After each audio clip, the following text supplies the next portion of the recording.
Okay, this is test number 2 of 0.65mm nichrome wire at 30,000 RPM being deposited on a 10mm track on aluminum oxide at 45 millimeters per minute of surface feed rate and 0.125 millimeters of total Z feed.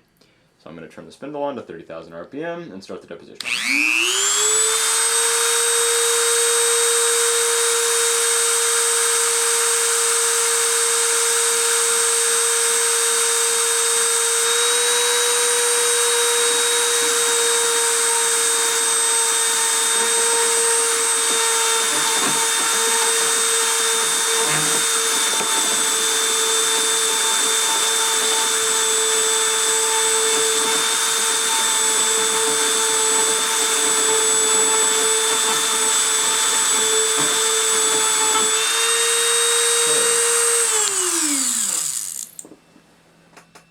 That still isn't very continuous.